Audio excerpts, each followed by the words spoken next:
everything is a blessing and a curse.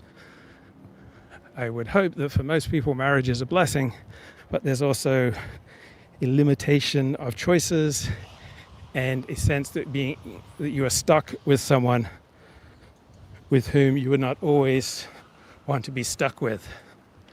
And so marriage has to be a blessing and a curse. For people with a good marriage, it's much more of a blessing than a curse.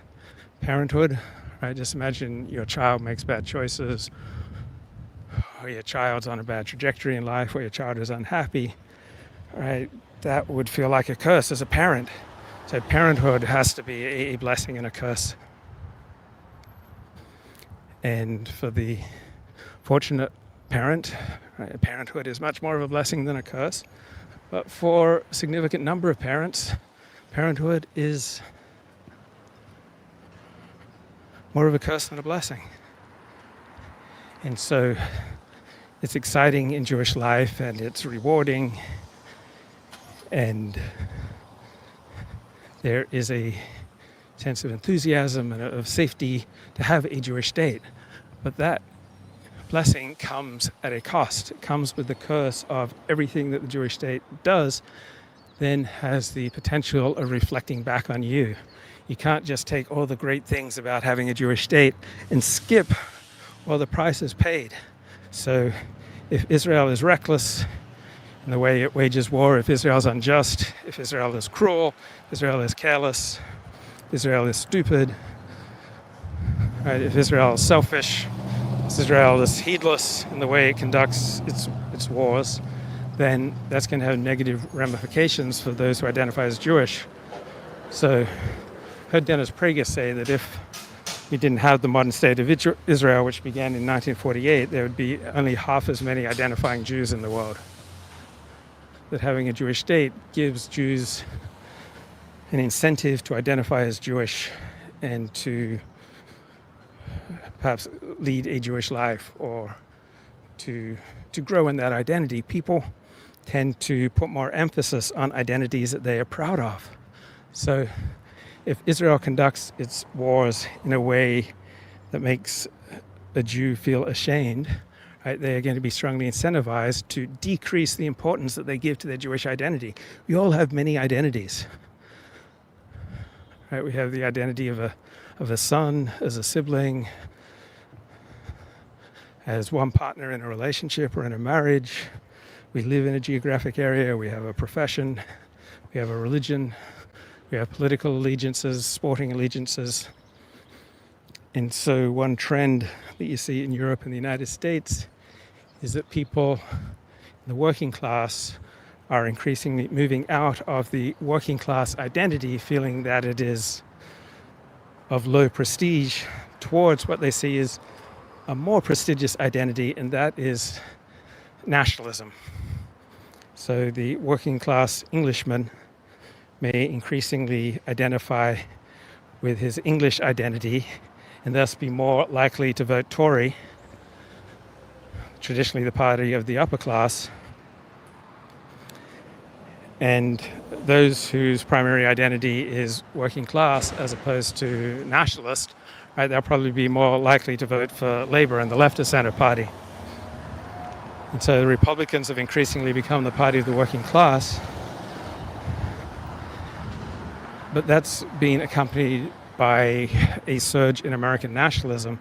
So I think many American workers may not primarily identify by their social class, but by their national allegiance.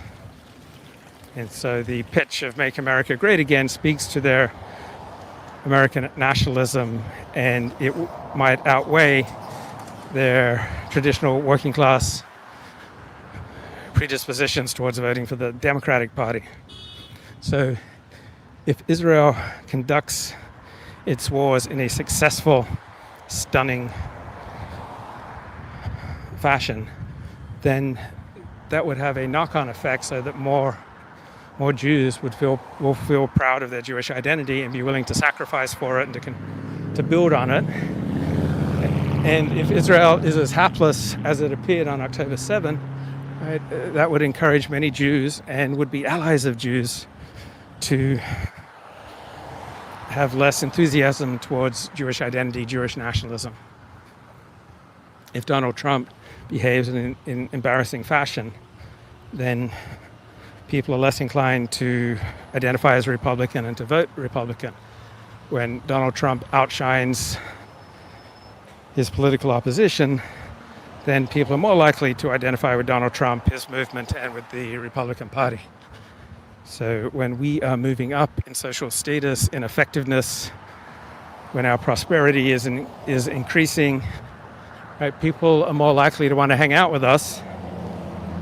And when we get into a downward spiral, then people are more likely to avoid us.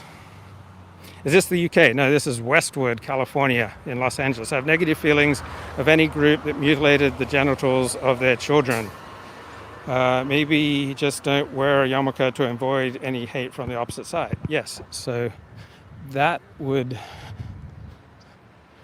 be an option that has some strong arguments on its side.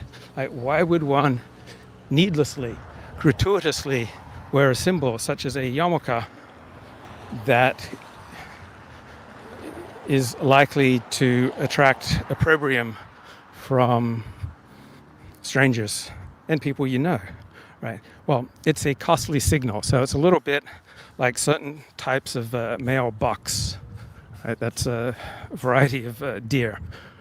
So male bucks will often grow prodigious antlers that will consume up to 30% of the calories that they take in. And so building these gigantic set of antlers is very costly.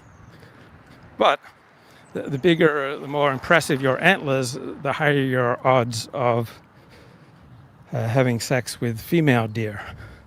On the other hand, during a time of limited resources, right, you are more vulnerable to starving to death because your antlers require so much nutrition. So with wearing a yarmulke, it's a costly signal, right? There's a big price to pay for wearing a yarmulke, but that in turn shows that you have a high commitment to a particular in-group identity and enhances your status within that tribe. So we're all sending out costly signals, right? We can't help but invest considerable resources in impression management because we can't get through life effectively on our own. We never know when we might need help from other people. So right now I could trip, hit my head, and pass out. And perhaps the only way I might survive is if people call 911 promptly and an ambulance comes and picks me up. I've had times where my back has just gone out on me and I'm unable to function. I need other people.